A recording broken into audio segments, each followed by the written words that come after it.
سندھ کے رہنے والے سندھیوں اور پشتونوں کے نام السلام علیکم۔ سندھ میں ایک پشتون اور ایک سندھی کے درمیان ایک جھگڑا ہوا۔ جھگڑا کیوں ہوا، انجام کیا ہوا، یہ اتنا اہم نہیں ہے۔ اہم یہ ہے کہ جھگڑے کے بعد پورے سندھ میں پشتونوں کے کاروبار بند کر دیے گئے، ان پہ حملے شروع کیے گئے اور ان کو پشتون کا مسئلہ بنا دیا گیا۔ پشتون کے خلاف فسادات شروع کیے گئے۔ یہ پہلی دفعہ ایسے نہیں ہوا۔ ضیاء الحق کے دور میں، جنرل ضیاء الحق کے دور میں انہوں نے، فوج نے پیپلز پارٹی کا زور کم کرنے کے لیے، اس کو کمزور کرنے کے لیے ایم کیو ایم بنائی۔ ایم کیو ایم بھی جماعت اسلامی کے بغل سے نکال کر بنائی گئی۔ یہ جماعت منظم نہیں ہو رہی تھی یا مقبول نہیں ہو رہی تھی، تو مقبول بنانے کے لیے فساد کرنا پڑا۔ فساد کیسے ہوا؟ کراچی میں امپریس مارکیٹ کے قریب ایک بس جس کا مالک پنجابی تھا، ڈرائیور کشمیری تھا، اس نے بدقسمتی سے ایک بچی بشرا کو کچل ڈالا اور پھر سارے کراچی میں پشتونوں کے خلاف فسادات شروع ہوئے، جس میں سینکڑوں پشتون قتل کیے گئے۔ یہ کراچی میں پشتونوں کے خلاف پہلا ماب مرڈر تھا، فساد تھا۔ دلیل صرف یہ تھی کہ کشمیری گورا تھا، پشتون کی طرح تھا۔ تو اس طرح یہ ہوا، اور ایم کیو ایم ریاستی دہشت گرد تنظیم تھی۔ اس نے سندھیوں کو بھی مارا، پنجابیوں کو بھی مارا، لیکن سب سے زیادہ بوری بند لاشیں پشتونوں کو ملی۔ کیا آپ کو وہ یاد نہیں، جب چیف جسٹس 12 مئی کو کراچی آئے تو وہاں جو فساد ہوا اس میں سب سے زیادہ کون قتل کیے گئے؟ یقیناً پشتون تھے۔ تو پشتونوں کے ساتھ سندھ میں یہ کئی دفعہ ہوا۔ پیر پگاڑا کہا کرتے تھے کہ اس ملک میں ایک ہی منظم سیاسی پارٹی ہے، ایک، اور وہ جی ایچ کیو ہے۔ اور وہ کہتا تھا کہ میں اس لیے جی ایچ کیو کا حامی ہوں کیونکہ وہی منظم پارٹی ہے۔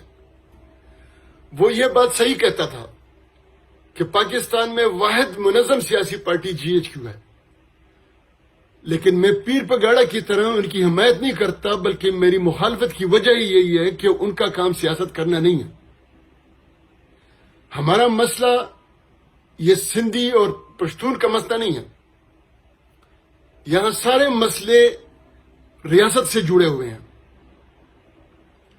اگر یہ ریاست ہمیں صرف اپنے پانی کی بجلی کے وہ منصوبے بنانے دیتی جو ان کی فیزیبلٹی میں ہے، تو ہم پانی کی بجلی کی وجہ سے کویت کے تیل سے زیادہ مالدار ہوتے، یعنی پشتون۔ وہ تو نہ ملے۔ موجودہ دور میں واحد انرجی سرپلس ہم ہیں۔ بجلی، تیل، پیٹرول، ڈیزل، گیس، یہ سب کچھ ہمارے استعمال سے زیادہ ہے ہمارے پاس۔ اس کے باوجود بھی ہم سب سے غریب، سب سے پسماندہ، سب سے ان پڑھ، سب سے زیادہ مسافر ہیں۔ یہ سندھی کی وجہ سے نہیں ہے، یہ ریاست کی وجہ سے ہے۔ اگر پشتون کو اپنے وسائل یعنی پانی، بجلی، تیل، گیس، معدنیات، تمباکو پر اپنا اختیار ملے، آج ملے، وہ فیزیبلٹی نہ ہو بے شک جو بجلی بنانے کی ہے، تو سندھی اور پنجابی ہمارے ہاں آ کر مزدوری کیا کریں گے، کاروبار کیا کریں گے۔ ہمیں ضرورت نہیں پڑے گی کہ ہم کہیں اور جا کر یہ چھوٹے چھوٹے کاروبار کریں، لیکن ہمیں یہ اختیار نہیں مل رہا۔ پھر یہاں بھی بات نہیں رکی۔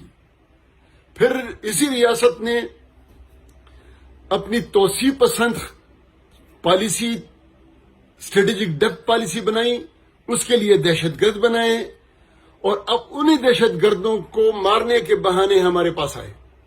نورا کشتی تھی، یہ جنگ نہیں تھی، یہ لڑائی نہیں تھی، دونوں ہمیں ہی مار رہے تھے۔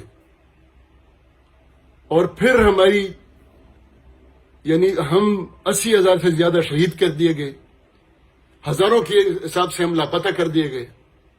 ہماری تعلیم، ہماری تجارت تباہ کر دی گئی، اب ہمارے جنگلات کو آگ لگائی گئی. تو اگر ہم یہ سمجھیں کہ یہ سندھی کر رہا ہے تو ہم زیادتی کریں گے. پنجاب میں اور سندھ میں، یعنی جب وزیرستان میں لوگوں کو آئی ڈی پیز بنایا گیا تو سندھ اور پنجاب کی حکومتوں نے نوٹیفیکیشن کیا کہ ان کو ہم نہیں چھوڑیں گے، ہم نہیں آنے دیں گے. یعنی وہ دن بھی پھر آئے. بنیادی طور پر کسی سیاسی پارٹی نے ہماری پروفائلنگ نہیں کی. یہاں پشتون کے خلاف جو ماحول بنایا گیا، ان کے وسائل لوٹنے کے بعد، ان کو دہشت گردی کا نشانہ بنانے کے بعد جو پروفائلنگ کی گئی، وہ پھر بھی کسی سیاسی پارٹی نے نہیں کی، وہ ریاست نے کی. آئی ایس پی آر کی فلموں نے کی، ڈراموں نے کی، ان کی میڈیا نے کی، ان کی شاعری نے کی. یہ منظم طریقے سے ہوئی. اور پھر پشتون اس ملک میں جہاں بھی جاتا ہے، اس پروفائلنگ کی وجہ سے اس کے خلاف نفرت بنتی ہے اور اس پر قومی حملہ ہوتا ہے، حالانکہ جرم یا ایکٹ یا واقعہ انفرادی ہوتا ہے.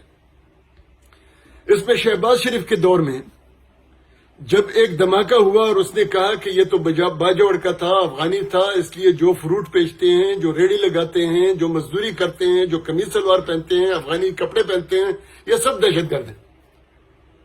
تو وہاں بھی یہی ہوا تھا ہمارے ساتھ.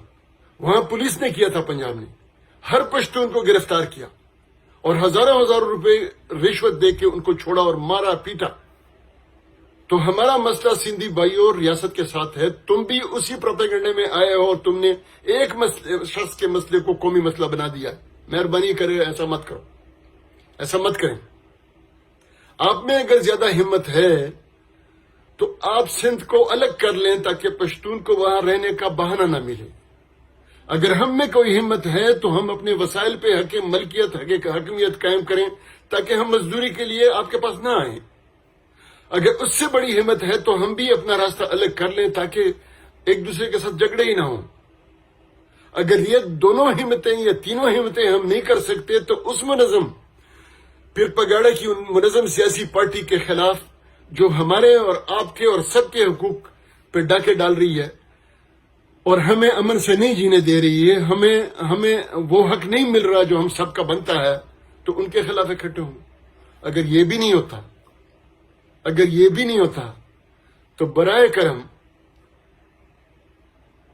ہم یہ سیکھ لیں کہ ایک دوسرے کے ساتھ رہنا ہے. تو فرد کا جھگڑا فرد کا ہوتا ہے، قوم کا جھگڑا قوم کا ہوتا ہے. فرد کا جھگڑا قوم کا جھگڑا بناؤ گے تو ان کی ساری مشکلات بھی دیکھو گے. اگر اس کو قومی مسئلہ بناؤ گے، قومی جھگڑا بناؤ گے تو اس کے رد عمل بھی ہوگا. کیوں نہیں ہوگا؟ اس کے نقصانات بھی ہوں گے، لازماً ہوں گے. ہمارے لیے بھی ہوں گے، آپ کے لیے بھی ہوں گے. لہذا اپیل یہ ہے کہ افراد کے جھگڑے کو افراد کا جھگڑا بنائیں، پروفائلنگ مزید بند کی جائے، افراد کے جھگڑوں کو قوموں کا جھگڑا نہ بنائیں. بہت بہت شکریہ. خدا حافظ.